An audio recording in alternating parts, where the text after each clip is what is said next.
A paz do Senhor. Eu quero compartilhar um tema importantíssimo para a cristandade, para o cristianismo. Eu quero fazer uma pequena exposição da história da Igreja. Hoje eu quero falar acerca da Reforma Protestante, que se deu início no dia 31 de outubro do ano 1517 depois de Cristo. Porque precisamos saber o que significou então essa data para a cristandade. Precisamos saber o que significou essa data 31 de outubro do ano 1517 depois de Cristo para nós cristãos, para a Igreja de Cristo, para a Igreja do Deus vivo, para nós protestantes. O que significa que já lá vão 502 anos que se deu então a Reforma Protestante através de um homem chamado Martim Lutero. Talvez você não conheça o significado da Reforma Protestante para o cristianismo, para a cristandade, para a Igreja do Deus vivo. E por isso, por não conhecer acerca da Reforma Protestante, acerca do peso que a Reforma Protestante teve então na Igreja, no seio do cristianismo, isso faz então de você ignorante a respeito disso. E por isso, eu acredito ser oportuno lhe mostrar hoje o porquê da necessidade de uma reforma da história da Igreja. O que realmente então foi essa reforma e o que originou essa reforma e o porquê veio essa reforma, do qual nós chamamos de Reforma Protestante, que foi no 31 de outubro de 1517 depois de Cristo, há 502 anos atrás. Amém? Feche os seus olhos. Vamos fazer uma breve oração. Senhor Deus, Criador do céu e da terra, Criador de todas as coisas, é através do nosso Senhor e Salvador, o intermediário e mediador, o Senhor Jesus Cristo, que entramos na Tua presença, que entramos no trono da graça. Nós não queremos entrar na Tua presença de qualquer jeito, de qualquer maneira, mas nós entramos na Tua presença reconhecendo o quão nós somos miseráveis, pois cinza. O quão nós dependemos do Senhor. O qual nós dependemos do Teu perdão, da Tua misericórdia, da Tua graça a cada dia, a cada momento. E é por essa misericórdia que nós estamos aqui, diante do Senhor, diante da Tua santa e gloriosa palavra. Pai, abre os nossos olhos, abre o nosso entendimento, abre, Senhor Deus, a nossa mente. Nos faz cativos agora, Senhor Deus, da Tua vontade, Senhor Deus, para este dia. Deus, nos dá conhecimento, ó Pai, porque a palavra do Senhor fala que nós devemos conhecer o Senhor, conhecer as Escrituras e o poder de Deus. Deus nos dá, Senhor Deus, crescimento espiritual. Não nos deixe ser ignorantes, não nos deixe continuar na ignorância. Não nos deixe, Senhor Deus, ser como, Senhor Deus, meninos insensatos, Deus. Não nos deixe ser como nécios, Pai. Abre os nossos olhos, abre o nosso entendimento, Deus. Nos traz à luz, Senhor Deus, a Tua palavra. Nos mostra, Senhor Deus, a origem do cristianismo. Nos mostra a origem da reforma, Pai, para que nós possamos, ó Pai, entender aquilo que o Senhor fez há 502 anos atrás, através de Martim Lutero e todos os outros, ó Pai, que viriam a seguir. E também, Senhor Deus, todos os outros, ó Pai, que já lutavam, clamavam, intercediam para que uma reforma viesse sobre a igreja. Pai, nos ajuda a compreender. Nos ajuda, Senhor Deus, a compreender. E que esse compreendimento, esse conhecimento, ela possa ter peso, ela possa ter influência, ela venha marcar as nossas vidas. E que ela venha, Senhor Deus, nos fazer desprender, Senhor Deus, da terra e nos levar, Senhor Deus, verdadeiramente às Escrituras, verdadeiramente ao primeiro amor, verdadeiramente, Senhor Deus, à intimidade, à comunhão. Em nome de Jesus. Que esta palavra possa ter influência, Senhor Deus. Que o Senhor venha atingir e penetrar os nossos corações. Faz teu reino avançar. Em nome de Jesus. Amém. Louvado e glorificado seja Deus. Então, a palavra reforma, ela significa dar forma. Significa trazer de novo a forma. Ela significa voltar a dar forma àquilo que se perdeu. E isso então é reforma, trazer de novo a forma. Por que é então necessário uma reforma? É evidente então para nós que só é necessário uma reforma quando vai ocorrer então uma deforma. Deforma é tudo aquilo que vai perder então a sua forma, tudo aquilo que vai perder a sua origem. Foi então deformado, se deformou, perdendo então agora a sua forma. E ao perder a sua forma, faz-se então necessário haver agora uma reforma. Mas é importante entendermos que antes que haja então uma deforma, é necessário que haja primeiramente uma forma. O que é uma forma, Fábio? Uma forma é aquilo que vai ter então uma forma definida. É tudo aquilo que vai ter uma identidade definida. É tudo aquilo que vai ter um perfil definido. Um padrão próprio, um padrão definido, uma cultura definida. Preste atenção para você entender, em nome de Jesus. Significa que antes de haver a reforma protestante na igreja há 502 anos atrás, através de Martim Lutero, significa que antes disso, outrora, antes disso, a primeira igreja cristã, ela teve uma forma. Ela teve um padrão, ela teve um perfil, ela teve uma identidade. A igreja, ela nasceu. Veja, desde o profeta Malaquias, que é o último profeta do Antigo Testamento, até ao Evangelho de Mateus, que é a primeira carta do Novo Testamento, até a vinda do profeta João Batista, passou então agora mais ou menos 400 anos sem Deus enviar um profeta à nação, sem Deus falar então à nação de Israel, sem Deus falar então ao homem. E nesse período de 400 anos, entre Malaquias e o Evangelho de Mateus, o império que agora dominava era o Império Grego-Macedônico, do Alexandre o Grande. E com a morte então de Alexandre o Grande, o império agora ele vai se dividir com os seus 4 generais. E é nesse momento que vai nascer então um outro império que vai crescer e passar então a dominar agora o mundo, que é então o conhecido o Império Romano.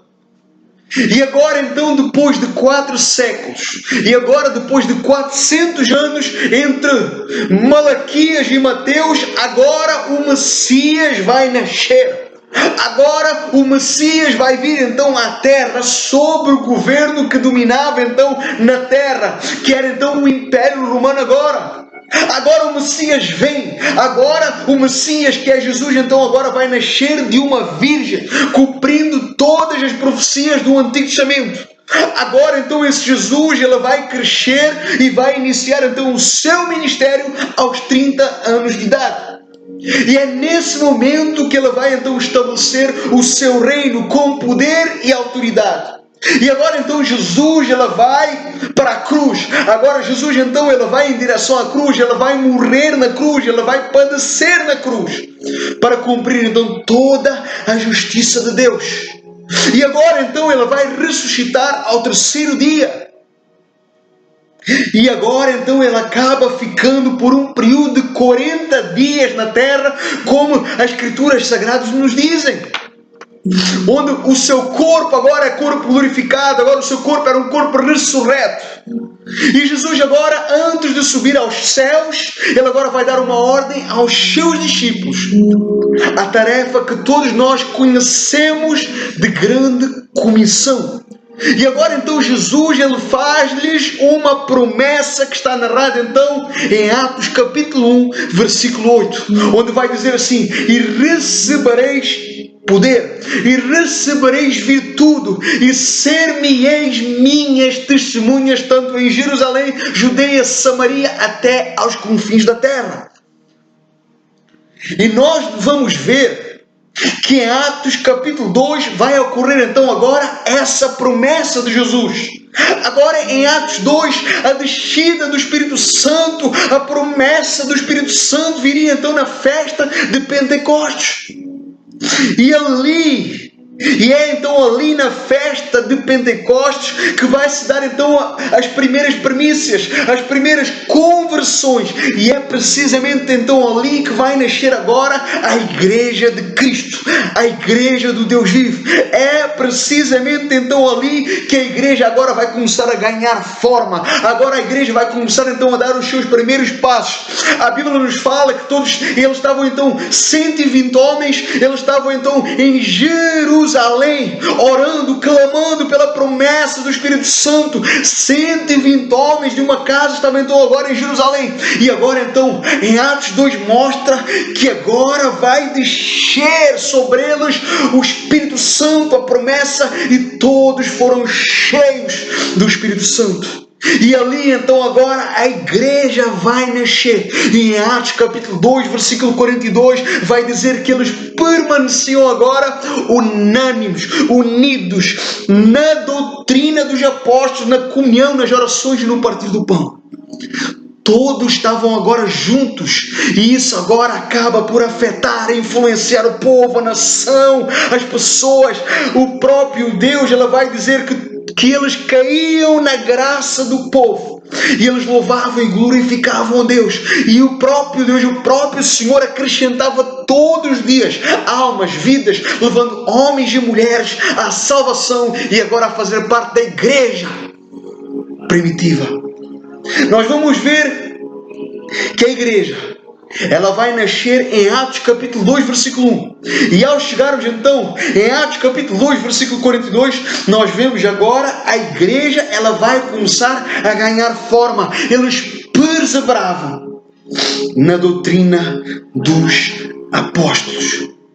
O que significa que agora a igreja, ela vai ter forma. Agora a igreja, ela vai ter bases, ela vai ter padrões, ela vai ter um perfil definido.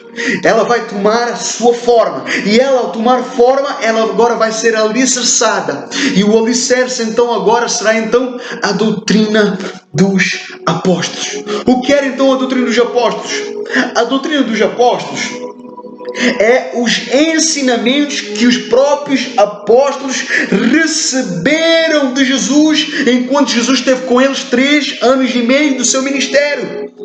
Jesus então, nesses 3 anos e meio, Jesus instala o seu reino. Ele vai dar a constituição do seu reino. Ele vai elevar o padrão da lei, o padrão da graça. Ele vai doutrinar agora os seus apóstolos. E agora os próprios apóstolos, eles vão dar continuidade a esses ensinamentos. Eles vão ensinar agora os conversos, aqueles agora que se converteriam e faziam então parte da igreja primitiva. Agora então eles vão ensinar a igreja, os irmãos e irmãs, aqueles que se convertiam. Agora então eles vão ensinar aqueles que se convertiam, aqueles então que receberam. Eles agora então ensinavam aquilo que eles receberam do próprio Senhor, do próprio Rabi, do próprio Mestre. E isso então é denominado como a doutrina dos apóstolos, os fundamentos, as bases da fé cristã, as bases da igreja cristã. A igreja, ela precisa de uma pedra para ser fundada, e essa pedra se chama Jesus Cristo. A igreja, ela precisa de tijolos, e esses tijolos são então agora os apóstolos e os demais conversos, aqueles que iriam se converter ao cristianismo com os anos, com os séculos. Em Atos 9, nós vamos ver a igreja continuar a ganhar forma. Nós vamos ver a igreja continuar a crescer. E nesse capítulo 9, nós vamos ver a conversão de um homem de uma cidade de Tarso, um fariseu da tribo de Benjamim, um homem que era então discípulo de um mestre da lei chamado Gamaliel. E nós vamos ver que esse homem, do qual se chama Saulo, ele agora vai ter um encontro com Jesus, quando então ele caminhava em direção a Damasco para perseguir a igreja, perseguindo então a Cristo, perseguindo então o cristianismo.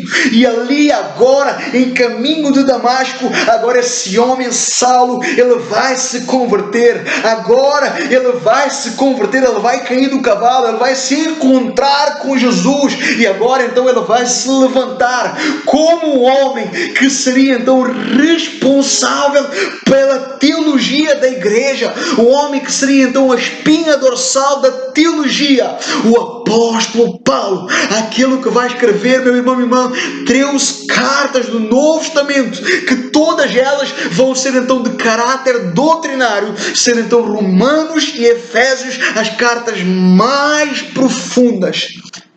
E agora, a igreja, ela vai então concluir a sua forma doutrinária e teológica através do apóstolo Paulo.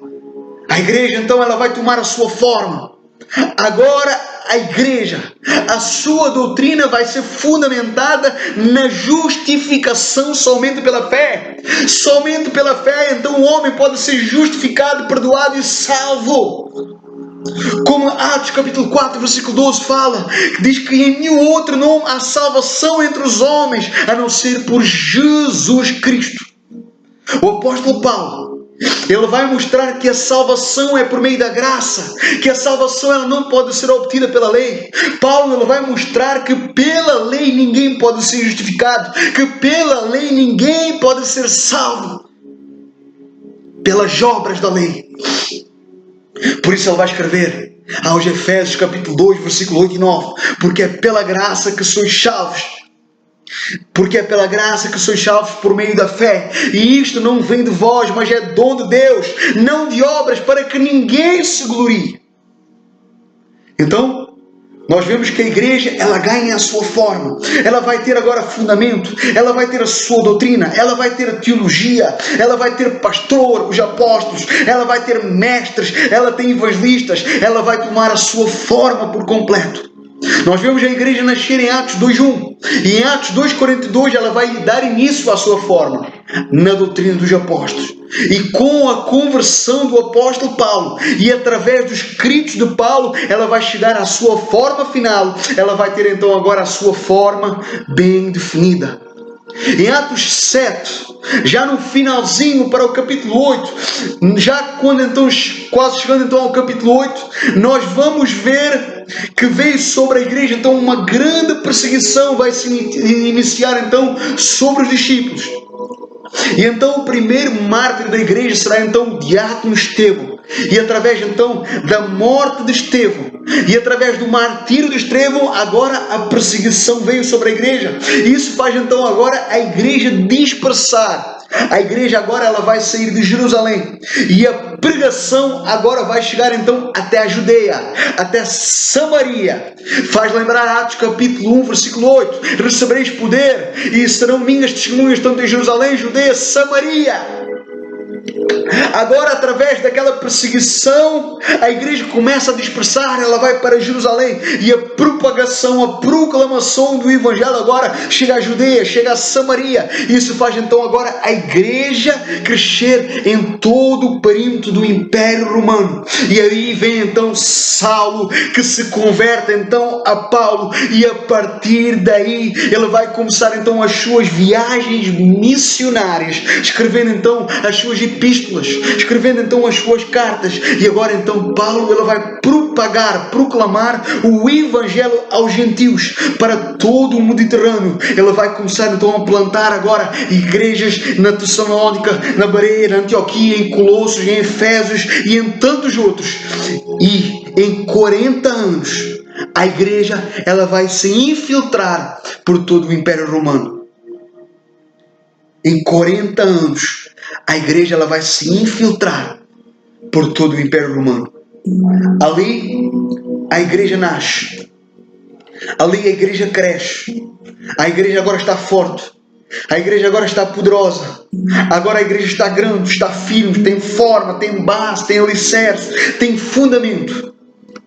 A igreja agora está cheia da palavra, está embasada na palavra, está fundamentada na palavra. E agora o apóstolo Paulo, ele é morto do ano 60 a 64 depois de Cristo, a mando de Nero. E agora os demais apóstolos também vão morrendo com os anos. Nero agora era o imperador presente. Nero era considerado um psicopata. Nero era considerado um homem louco, um assassino. Contudo, a igreja de Cristo, ela continua crescendo e influenciando, até que chega então a Domiciano, no ano 90 depois de Cristo. Agora, somente o apóstolo João estava vivo, o qual então agora está preso na ilha de Patmos. E é lá que ela vai fechar, é lá que ela vai finalizar as Escrituras, com a revelação de Apocalipse. Até esse momento, a igreja ela estava forte, a igreja era poderosa, ela influenciava, ela era verdadeira, ela era pura, era santa, ela estava avançando, sendo luz no meio das trevas. Igrejas estavam então sendo plantadas, edificadas, consoladas, exertadas. Igrejas estavam então sendo plantadas e crescendo, sendo em território judeu ou gentílico.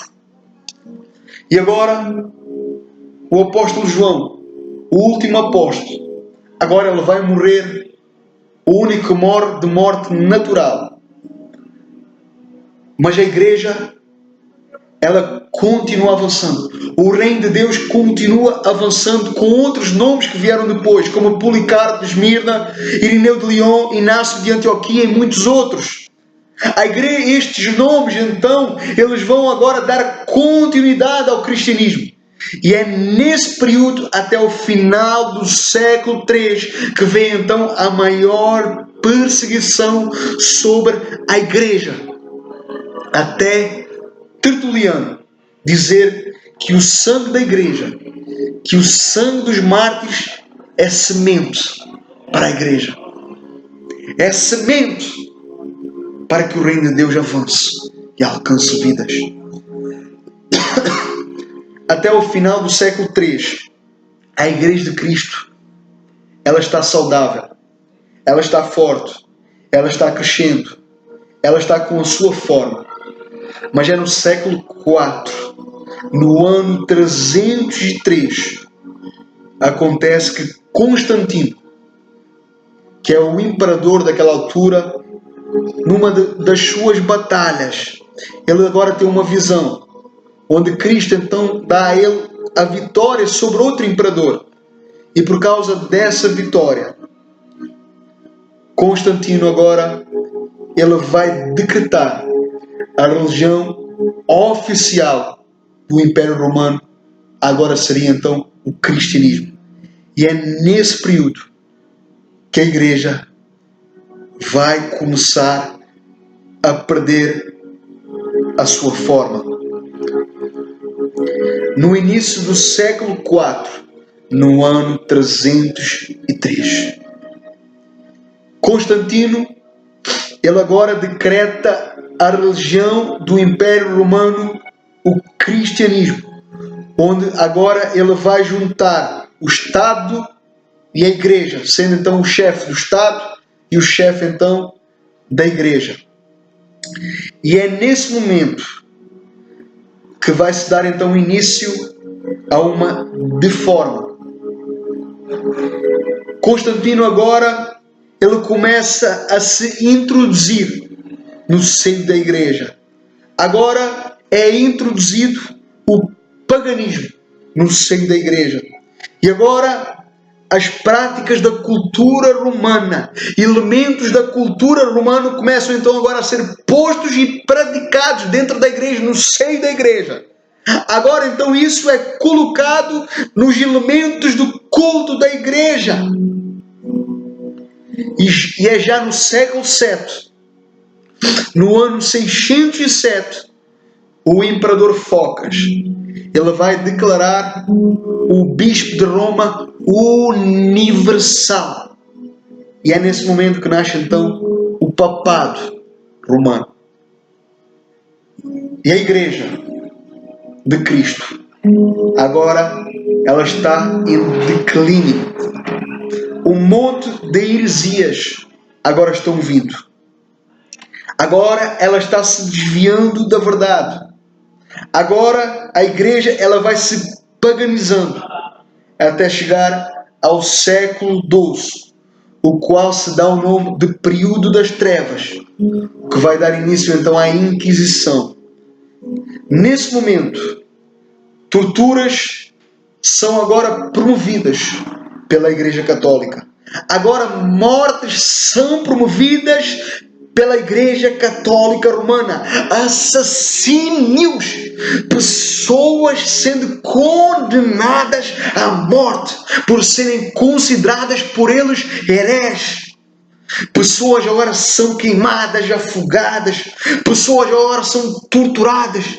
E nisso você vê o quanto a Igreja de Cristo agora está se perdendo claramente. O quanto a Igreja de Cristo agora está perdendo a sua forma. Ela está em declínio. Até ao ano 300. Para nós termos noção, até ao ano 300, a Igreja de Cristo ela estava saudável. Ela tinha lutas, sim. Ela tinha heresias tentando entrar, ela tinha paganismo tentando entrar, judaísmo tentando entrar. A Igreja de Cristo ela era perseguida, ela era caluniada, ela era difamada, ela era martirizada, sim. Mas ela estava fundamentada na boa doutrina.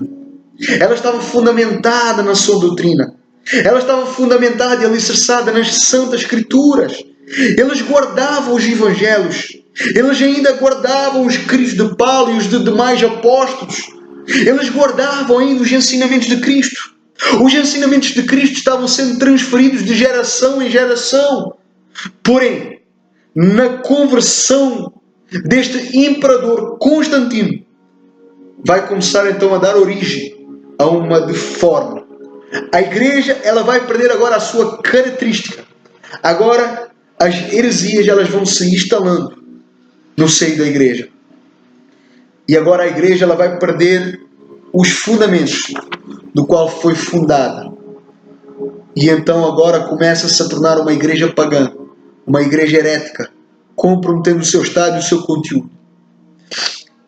Eu quero ler a evolução dessas heresias para você ter uma noção daquilo que a igreja de Cristo se tornaria agora, daquilo que seria imposto na igreja agora.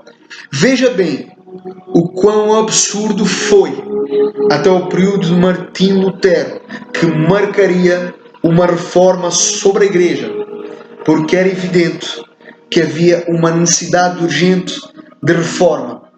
Veja bem, tome bastante atenção, porque essa é a história da igreja, a história do cristianismo. No ano 300 depois de Cristo, a igreja iniciou a oração pelos mortos. E no mesmo ano 300, inicia-se também o fazer o sinal da cruz, do Pai, do Filho e do Espírito Santo, no ano 300. No ano 320, depois de Cristo, agora é instituído o uso de velas de cera. Velas de cera agora são acesas no momento de culto a Deus, no momento de adoração a Deus. No ano 375, agora a igreja adota a veneração, a adoração aos anjos, aos santos mortos e a confissão e ao uso de imagens. No ano 394 depois de Cristo, instaura-se agora a missa feita então, a missa agora seria então uma celebração diária, por isso nós vemos até hoje a igreja católica romana, todos os dias tem celebração. No ano 500, os sacerdotes, os padres, agora vão se começar a se vestir de forma distinta das pessoas, dos leigos. Do ano 593, Gregório I, ele vai estabelecer agora a doutrina do purgatório. O purgatório. O que é o purgatório? O purgatório seria um lugar intermediário entre o céu e o inferno. O lugar, então, onde a alma da pessoa vai. E para saber se ela vai para o céu ou para o inferno, ela agora tem que ficar então ali por um tempo, pagando pelos seus pecados, pagando pelas suas iniquidades. O que significa que se a pessoa morresse, ela não ia nem para o céu, nem para o inferno, mas sim para o purgatório. E agora ela dependia daquilo que fosse feito por ela aqui na terra. Orações, missas, rezas, intercessões, pagamentos de indulgências, e dependente disso, essa alma podia então sair do purgatório e ir para o céu. Ou se não fosse feito então muito por essa alma, ela sairia do purgatório para o inferno. Até hoje, as missas, o objetivo das missas, das celebrações da missa do sétimo dia é interceder pela alma, para que ela possa sair do purgatório para o céu. Veja o quanto as heresias estavam sendo instaladas progressivamente com os anos. E isso, queridos irmãos, era a igreja de Cristo. Não havia mais igreja. Esta era a única igreja cristã. Isto era então o cristianismo. Estava então sendo inserido todo esse paganismo diabólico dentro da igreja. No ano 600, o latim era agora usado nas orações, nos cultos, nas celebrações, posto então também por Gregório I. Ou seja, todas as missas, todas as celebrações, todas as rezas eram feitas no latim. Seja se a pessoa soubesse ou não, seja se a sociedade soubesse o latim ou não. Do mesmo ano, do ano 600, orações começam então agora sendo elevadas a Maria. Agora Maria é considerada no ano 600 intermediária, intercessora entre Deus e o homem, anulando Jesus, anulando o sacrifício de Jesus, anulando a palavra de Deus. Em 607, o o papado romano agora é instaurado. Em 786, agora é instaurado o culto à cruz, o culto às imagens, o culto às relíquias que eram autorizadas pelo Papa, pelo Papal. No ano 850, a famosa água benta agora seria misturada com um pouco de sal. E ela agora é abençoada pelo sacerdote, santificando o sítio do qual a água seria então derramada, seja homem, seja imagem, seja o que for. O local era então santificado.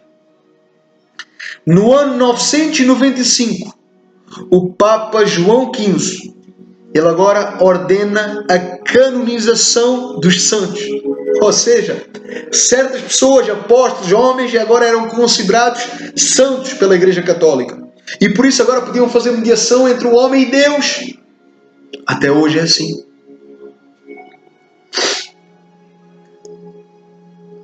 No ano 1079, instala-se o celibato dos sacerdotes, dos anciões.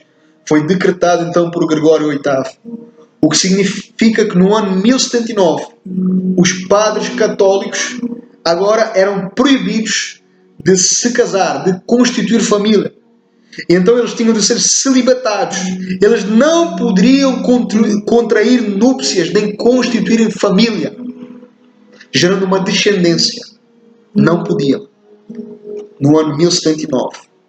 No ano 1090, é instaurado agora o rosário. A oração do rosário, a oração mecânica. Seria então isso a oração do terço, a oração do Pai Nosso, a oração da Ave Maria. Veja então o que se tornou a Igreja de Cristo.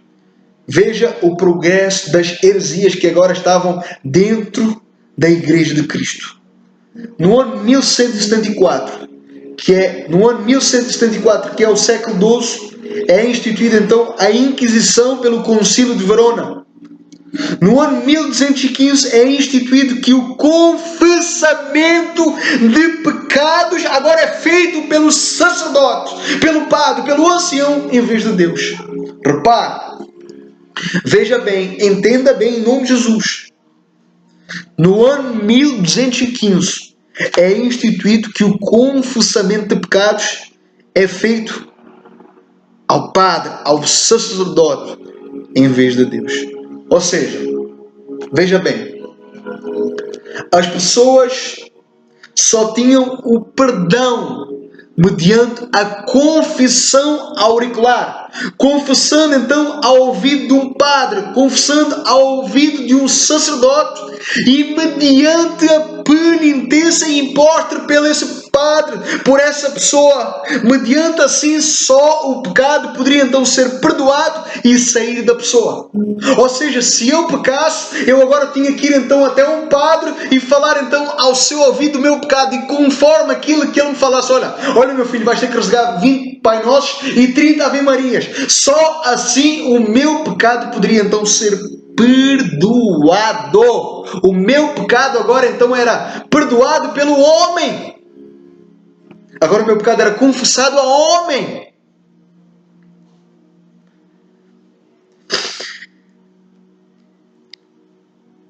Veja o quanto a igreja ela se distanciou da verdade.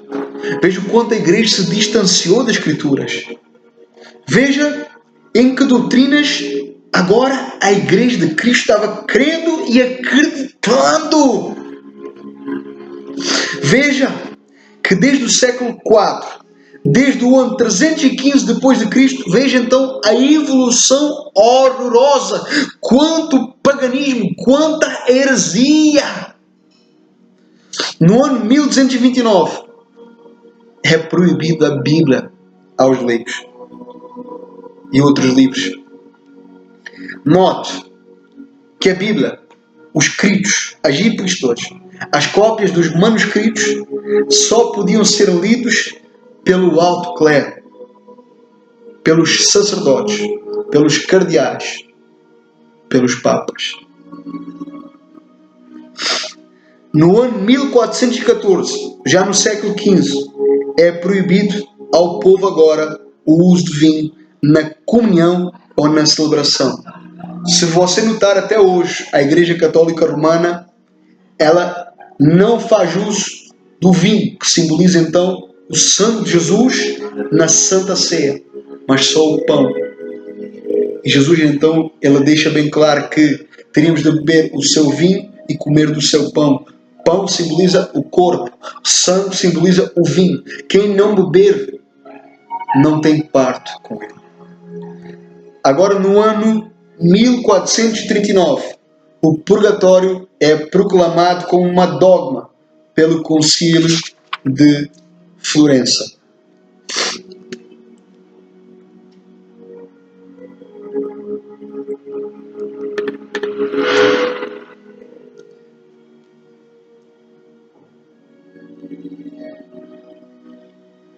Veja bem.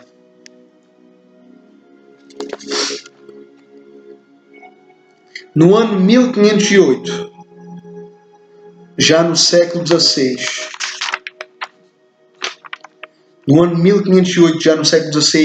a Ave Maria, parte da última metade da Ave Maria, agora foi acrescentada e aprovada pelo próprio Papa.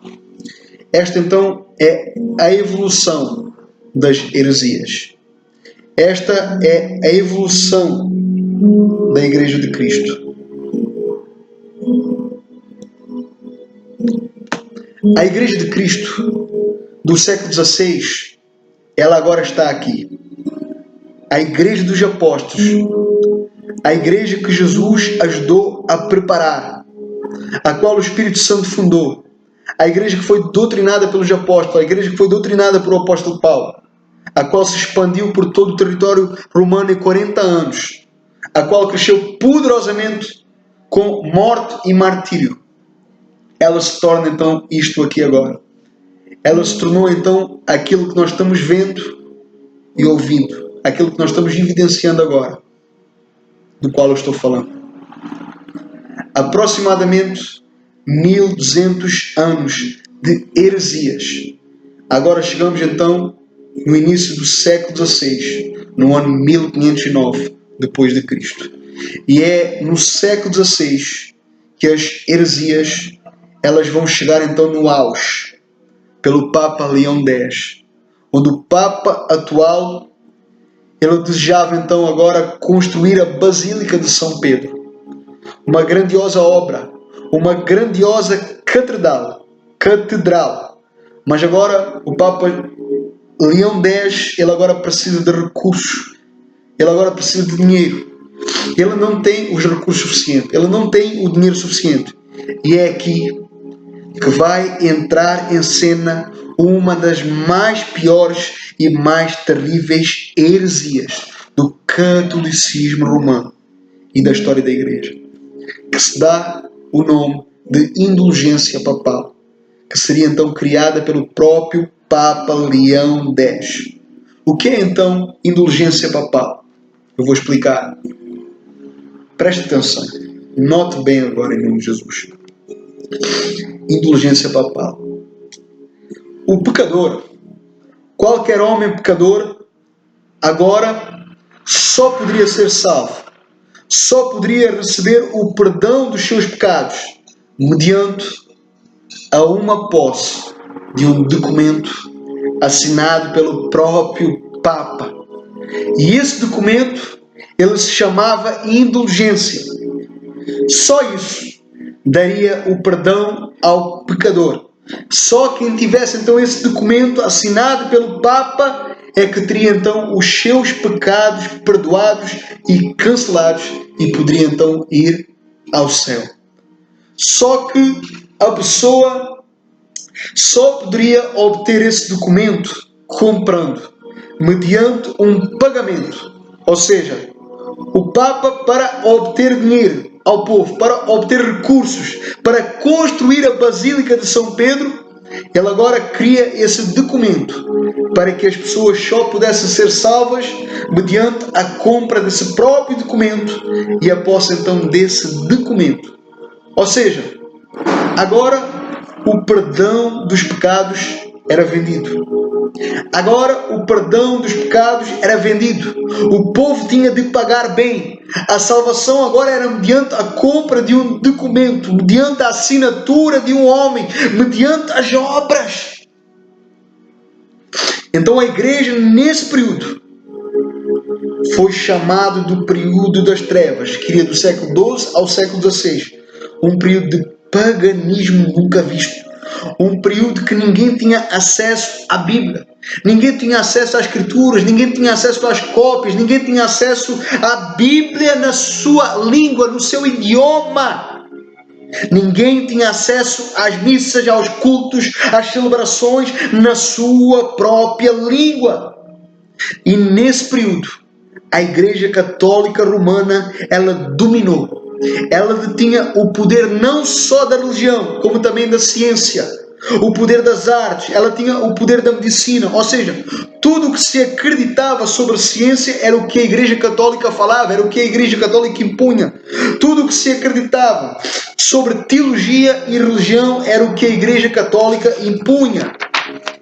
Tudo o que se impunha sobre medicina era o que a Igreja Católica impunha. Então a Igreja Católica Romana, ela dominava sobre tudo completamente. Ela fez então que o povo vivesse na escuridão, na cegueira espiritual, na morte espiritual. E esse período é chamado então o período das trevas, que vai do século XII até o século XVI. Foi um tempo, meu irmão e minha irmã, de pura ignorância, de pura escravidão, de puro cativeiro. Chegando então no auge das heresias, com a venda de indulgências, com a venda do céu, venda de perdão, justificação e salvação. Veja bem onde a Igreja de Cristo ela foi parar, onde os cristãos, onde o cristianismo foi parar. Então, nestes séculos todos, acontece a deforma. A igreja, ela perdeu totalmente a sua forma. Ela se tornou agora herética, pagã, corrupta, mentirosa, diabólica, mundana. Ela se tornou então ignorante. E então é nesse momento que no interior da Alemanha, numa cidade chamada Wittenberg, que Deus começa a trabalhar no coração de um simples monge, aleluia, glória a Deus, chamado Martinho Lutero, o qual era um padre alemão que servia então numa igreja da Alemanha. Martinho Lutero ele tinha muitos problemas com a justiça de Deus.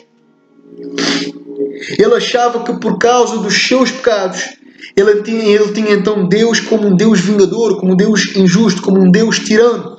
Ele achava então que era o próprio Deus que punha então o pecado nos homens e depois então os punia com a sua ira, com a sua justiça. Então Lutero, ele odiava a palavra justiça. Ele achava então que Deus era mau. E Lutero tentava então obter a salvação pelas obras, pelas penitências, pela caridade, pela hospitalidade, pelos sacrifícios. Até que Martinho Lutero ele é agora enviado para Roma para estudar a Bíblia, para estudar as Escrituras. É em Roma que Martinho Lutero ele vai ter então acesso à Bíblia. E é em Roma, louvado e glorificado seja Deus. E é lá em Roma que Martinho Lutero ele vai ter um encontro com Cristo. É lá em Roma que ele vai se deparar com a obra das Escrituras Sagradas, com a obra do apóstolo Paulo, a maior carta aos Romanos. E logo no capítulo 1 de Romanos, ele vai ser impactado pelo versículo 16, quando ele vai ler estas palavras: nele, ou seja, nele, no Evangelho se descobre a justiça de Deus, de fé em fé, como está escrito, o justo viverá pela fé. Lutero, ao ler essa passagem, Romanos capítulo 1, versículo 16, agora ele vai passar a entender que a salvação é por fé, que não é por obras, que não era mediante a venda de documentos, que não era mediante a sacrifício, que não era mediante a Maria, que não era mediante a observação e a adoração de relíquias consagradas pelos papas. Ali então Lutero, ele vai se converter. Em Roma então vai se dar ali a conversão de Lutero, o seu encontro com Deus. Ali então foi a sua estrada de Damasco, ali foi então o seu encontro, a sua conversão a Cristo, ao cristianismo, em Roma. E após ler Romanos capítulo 1, após Lutero então agora começar a estudar as Escrituras, ele agora vai entender, ele agora vai conseguir ver então o desvio da Igreja Católica Romana, ele agora vai poder enxergar o declínio, a deforma da Igreja Romana, o próprio desvio dos papas romanos, as heresias que entraram e continuavam entrando no seio da Igreja. E é então, no dia 31 de outubro do ano 1517 depois de Cristo, há exato 502 anos atrás, que ele vai então até a igreja do Wittenberg e prega na porta da igreja as suas 95 teses contra a Igreja Católica Romana. E através disso, agora vai se dar início a um dos maiores movimentos da humanidade após a vinda de Cristo, após a vinda do Messias, que se dá o nome de Reforma Protestante. Talvez você se pergunte por que é que Martinho Lutero ele vai fixar as suas 95 teses na porta da igreja. Porque quando as pessoas naquele tempo queriam então publicar, expor alguma coisa importante, eles publicavam nas portas. E Martinho Lutero, ele era sábio, ele era inteligente, ele sabia que aquela igreja era uma igreja que passava muita gente, era uma igreja universitária. Ele sabia que ao fixar as suas 95 teses, elas agora seriam então propagadas por toda a Alemanha. Elas agora seriam então imprimidas e expostas para todo o lado. E isso faria então agora as suas ideias, a sua fé, as suas convicções sendo então faladas por toda a Alemanha. E isso agora se espalharia em tão pouco tempo por toda a Europa. O que seriam então essas 95 teses, Fábio?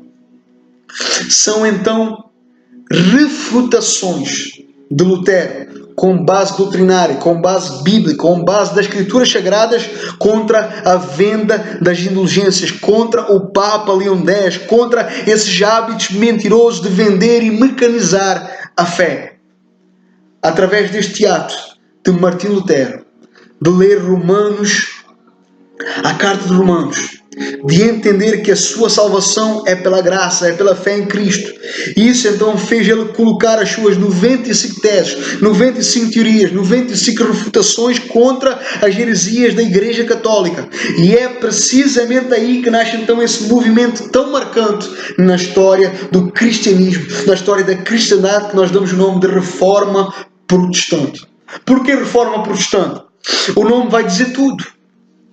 O objetivo desse movimento de Martinho Lutero era dar à Igreja novamente a sua forma, era dar ao cristianismo novamente a sua forma, fazer agora a Igreja voltar para a doutrina dos apóstolos, fazer a Igreja retornar para os decretos dos apóstolos, para os ensinamentos de Jesus, fazer a Igreja novamente olhar somente para as Escrituras, para a Palavra de Deus.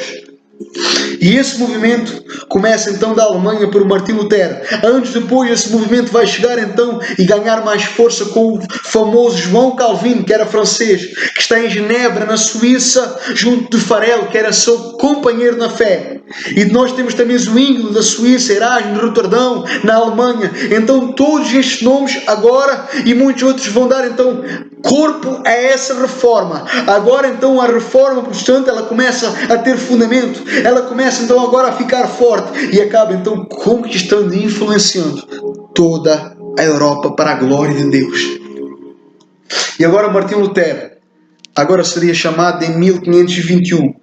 Agora ele é sentenciado a comparecer num concílio, num tribunal, onde ele é chamado agora para revogar as suas teses, para negar as suas teses, para negar as suas convicções, para negar os seus escritos, para negar a sua fé, para negar as suas convicções pela Igreja Católica Romana.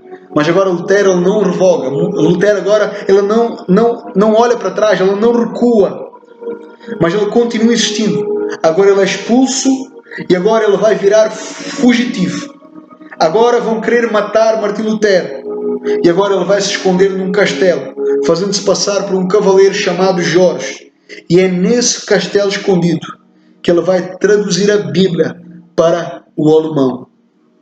Então, nesse movimento todo, Lutero é procurado e lá no castelo ele vai escrever a Bíblia no alemão e nasce então assim a Igreja Protestante. A Igreja, ela agora sai do catolicismo romano e vai voltar à origem. Agora a Igreja vai voltar a ter Bíblia. Agora a Igreja vai voltar a ter as Escrituras na sua língua. Agora a Igreja vai voltar a ter doutrina. Agora a Igreja vai voltar a ter reformadores. Agora a Igreja ela vai voltar novamente à sua forma. Isso se chama reforma. Trazer de novo a forma da qual se perdeu. E para finalizarmos, para você entender a reforma melhor, ela foi dividida em 5 pontos cruciais. Para que você possa entender qual o objetivo da reforma, qual a proposta da reforma.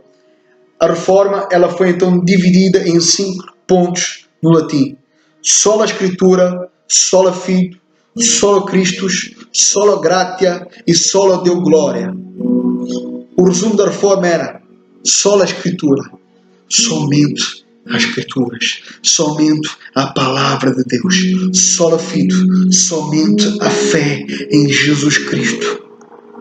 Solos Cristos, somente Jesus Cristo, somente Cristo, o Redentor, o Filho de Deus, o Messias. Sola Gratia, somente a graça, somente pela graça nós somos salvos. Solo Deo Glória, a glória é somente dada a Deus, a glória é dada somente a Ele. E nisso consiste a reforma. Essa era a ideia e o objetivo dos reformadores. Isso para eles naquela altura era trazer novamente a forma para a igreja, fazer com que a igreja voltasse a ser saudável, voltasse a ser bíblica, voltasse a ser santa, voltasse a ser repreensível, como era quando nasceu em Atos 2 e quando ela foi terminada com as cartas do apóstolo Paulo e com João na revelação do Apocalipse. Isso se dá o nome de reforma protestante. Queridos, essa é a nossa história. Foi daqui que viemos. Fomos gerados nesse ambiente, fomos gerados dessa reforma. Nós somos frutos dessa reforma. E é isso que nós precisamos entender. Não podemos negligenciar isto. Não podemos ser ignorantes a respeito disso. E hoje, em pleno século XXI, a igreja ela está novamente a perder a sua forma. E por isso, ela precisa de uma reforma.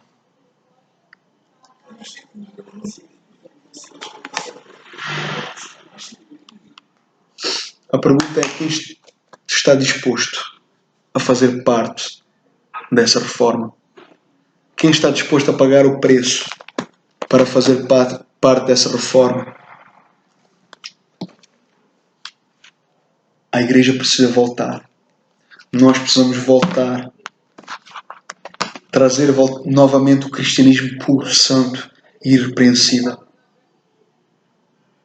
Ao entendermos acerca da história da reforma, nós vemos o quão a igreja ela foi atacada, ela foi deturpada, ela foi banalizada.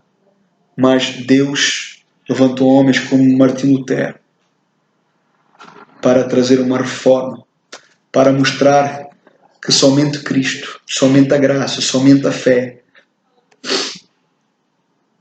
somente glória a Deus. Então, queridos, em nome de Jesus, faça parte dessa reforma no século XXI. Não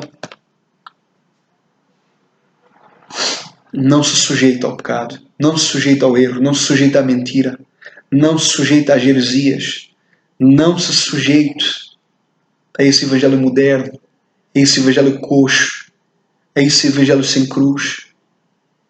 Não.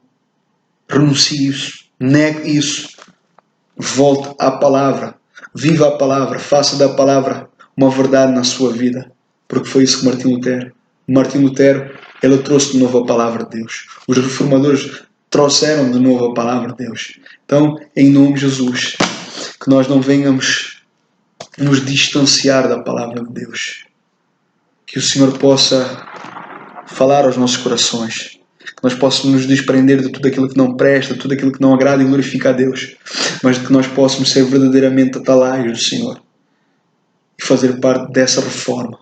Precisamos voltar ao primeiro amor, precisamos voltar à oração, ao clamor, à palavra, à doutrina dos apóstolos. Amém? Deus abençoe a todos. Partilhe este vídeo. Seja bíblico, tenha uma cultura bíblica e faça desta verdade uma verdade na sua vida. E leve esta verdade até aqueles que estão escravos, até aqueles que estão cativos em seus cativeiros, aqueles que estão cegos, aqueles que estão mortos espiritualmente, aqueles que estão frios, aqueles que estão na ignorância. Amém? Deus abençoe a todos. Fiquem na paz.